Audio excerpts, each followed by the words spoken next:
Today on the 50-Pound Brain, we're doing something completely different. We're in the 50-Pound Brain kitchen, and we're going to make Mrs. O her favorite chocolate cake because tomorrow's her birthday. I would normally probably be working on Higgins or doing something, but it is 28 degrees out right now, and so it is entirely too cold. He is in his bedroom staying warm. We're in the kitchen staying warm, and we're going to win some points with Mrs. O. So, this is the best chocolate cake that we've ever had. I eat it without frosting. I just eat the cake because it's sweet enough, moist enough, and she loves it. And so that was what she wanted for her birthday, was chocolate cake. And so what we're going to do, normally the recipe goes for 2 9-inch pans and you do a 2-layer cake, but we do 1 cake and a bunch of cupcakes that we put in the freezer because they freeze fantastic and they're nice to have just as a dessert. Pop them in your mouth. So I'll leave a link in the description. This is not a recipe I made up. It's from allrecipes.com. 1 bowl chocolate cake 3. And like I said, I'll leave a link in the description, but we are going to round it up. I rounded up all our ingredients, and there are some changes that we make from the suggested ingredients, and I'll talk them as we go. So the first thing we need is 2 cups of white sugar. Now what we do, we cut that half and half.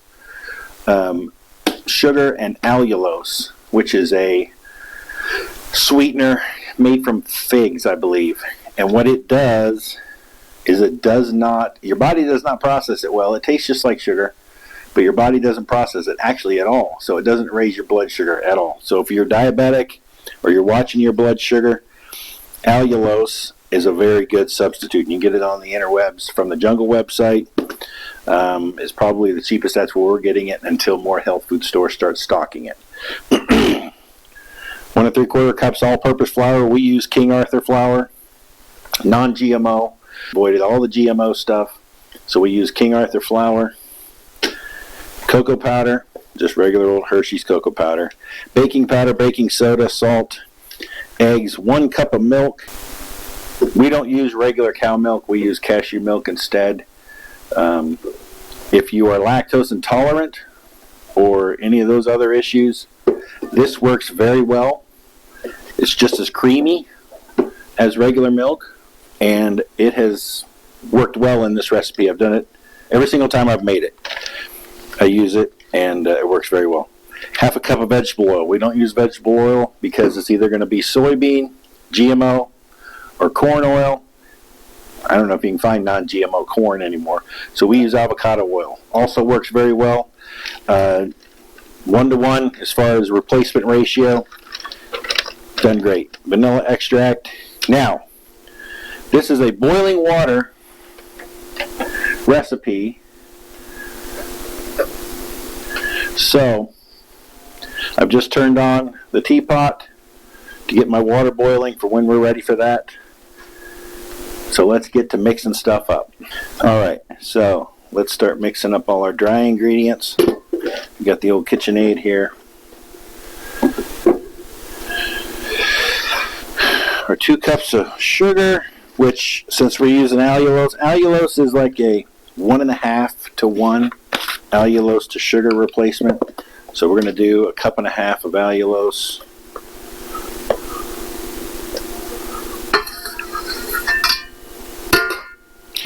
And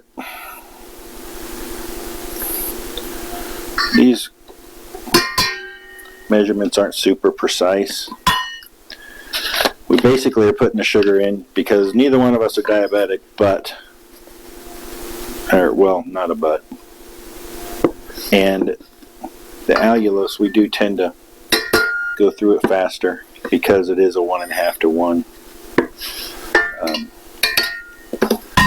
replacement ratio. So this stuff will slowly start disappearing. Once we get to mixing this, this boiling water, the batter is very thin. So Once this thing gets going, even on the lowest speed, it's going to look like a chocolate bomb went off in here, and that's okay. 1 3/4 cups of flour, so.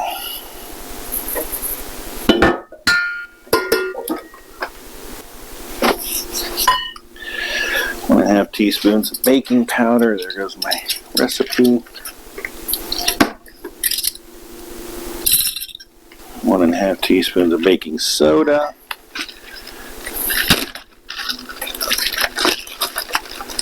I'm looking forward to this cake too, just as much as she is. 1, 2,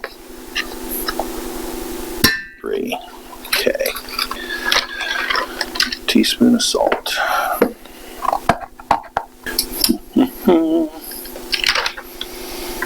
Sugar, flour, cocoa, baking powder, baking soda, and salt. 1 cup of cocoa. Yeah, that would have been starting to look kind of weird. Get them all stirring up. And you can see it's slinging it out, like I said. Okay, let's put our eggs in.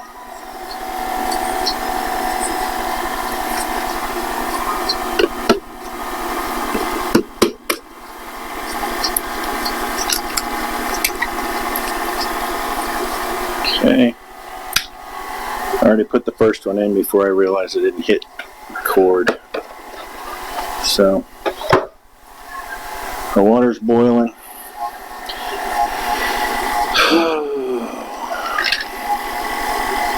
Half a cup of vegetable oil. That's our avocado.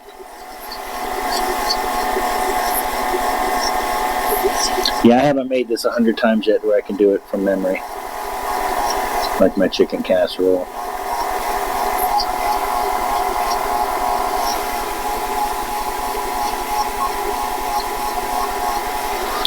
I've done this with olive oil before and it tastes a little bit more woody. Still fine, still good. But we find that the avocado oil doesn't bring much flavor to it, so that's kind of cool. Vanilla. And the milk, we had 1 cup of milk, right? Yes.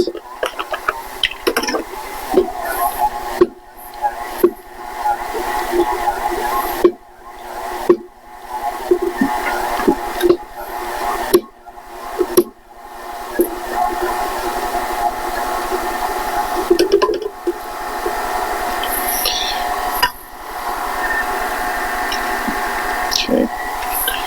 Alright. Vanilla. 2 teaspoons.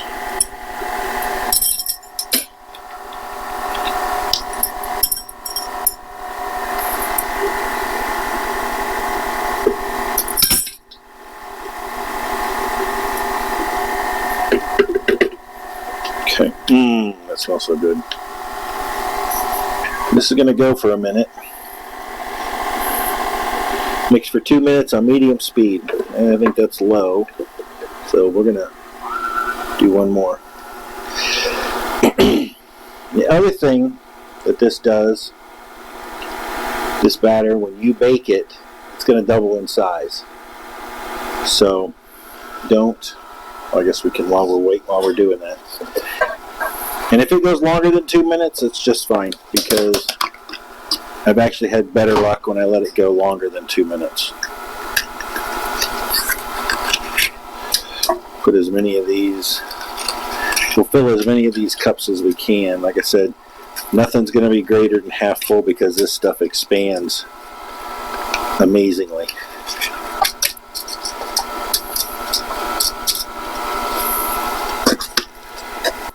Bit of oil. Oil our pan.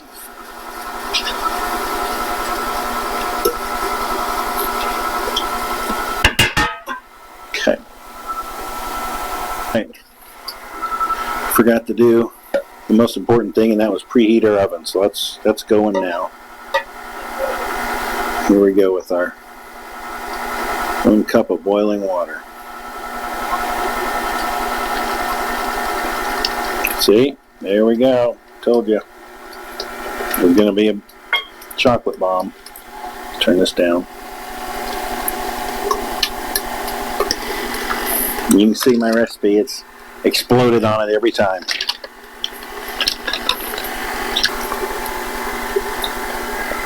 Oh, nice cup of joe. With what? Half and half. That's right, just half and half. No flavors, none of that garbage. Coffee and half, the way it was meant to be. You're going to see when I pour it that it is super thin.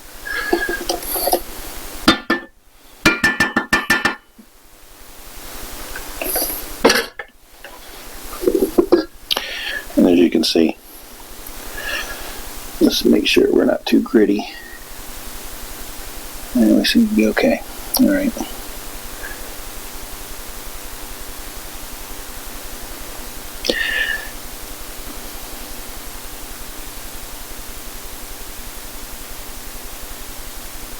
Said go only halfway up the pan.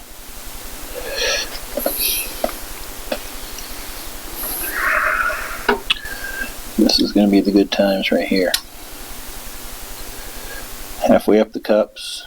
It's going to drip everywhere on your muffin tin if you're doing these like this. It's okay.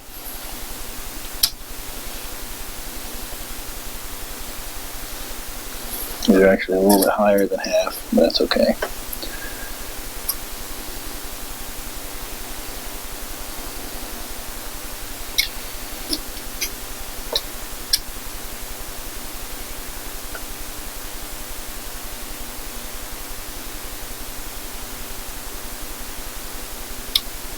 Maybe I will end up using all 12 of these. I didn't think I would, but you have to keep an eye on the bake, because these muffins will finish quicker than the cake. So that's a little... Oh man, I still have a good chunk of batter left. I don't want to put too much more in here.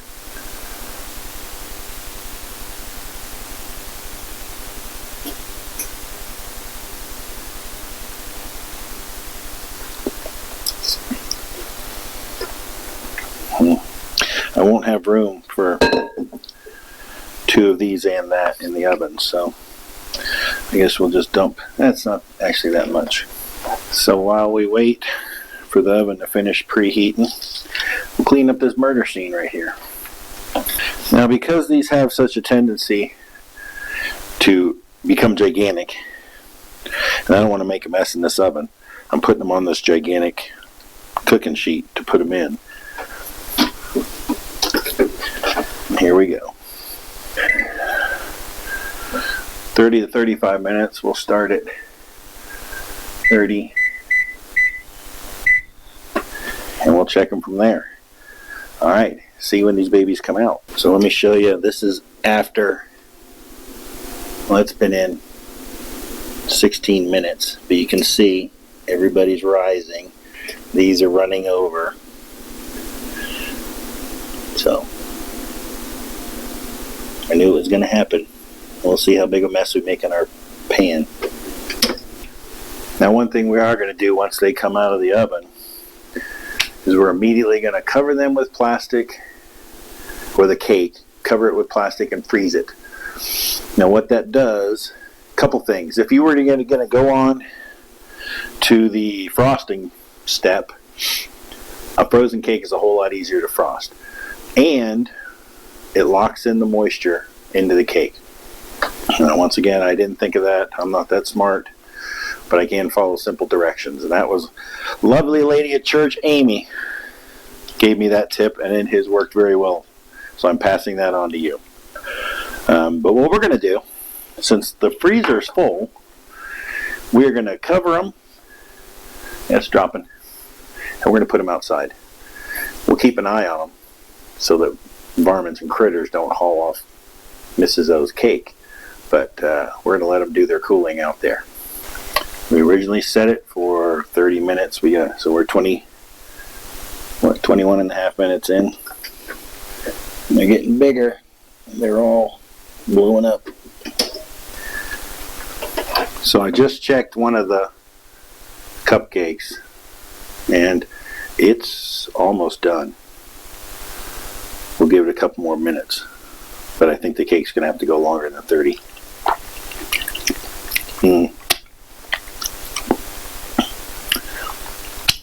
That'll do, donkey. That'll do. I don't know if you can see that. This is the cake, and it is still liquid inside. So it's probably going to go closer. They say 30 to 35. It'll probably be closer to 40 when it's all said and done. And I attribute that to all our ingredient substitutions. So still good though. Okay, so these are done. The cake is still jiggly in the middle. So we set the timer for another 10. We're going outside these go. We just stabbed the cake and it's ready to come out of the oven. Let's get that thing out.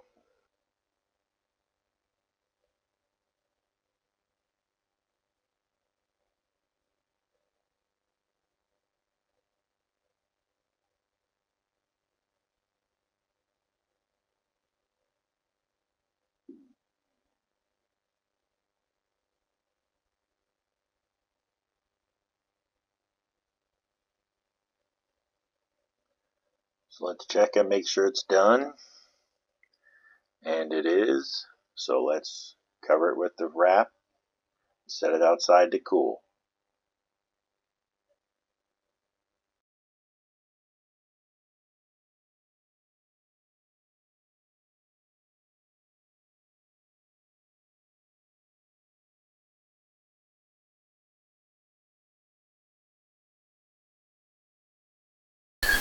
So I was reviewing video after I took the cake outside to freeze, or at least cool off, and I noticed that my microphone died. So that's frustrating because I have no idea when that happens. No indication whatsoever. So I apologize for that. But I hope you guys go and try this recipe. It's a really good cake. Like I said, if you can make it with the recipe ingredients, I'm sure you'll have great success. The time will probably follow the recipe better as well. We use the cashew milk because we've taken it over to people's houses who are lactose intolerant, and so that way we just continue to make it that way, especially if we're making cupcakes, because we just don't know who we're going to give them to, and they taste just as good, and so we enjoy them. Yeah, so I hope you enjoyed this. I know it's not the normal wrenching on a car thing. I said I hope you enjoyed this. I enjoy making this cake. I love this cake. I don't cook that often as much as Mrs. O. Mrs. O is the fabulous cook that she is, and so I leave the cooking to her. I mostly do cleanup of this swath of destruction once she's done making a fabulous meal. But she asked me to make this for her, so I did. So thanks for watching, and I'll let you know how they come out in my next video.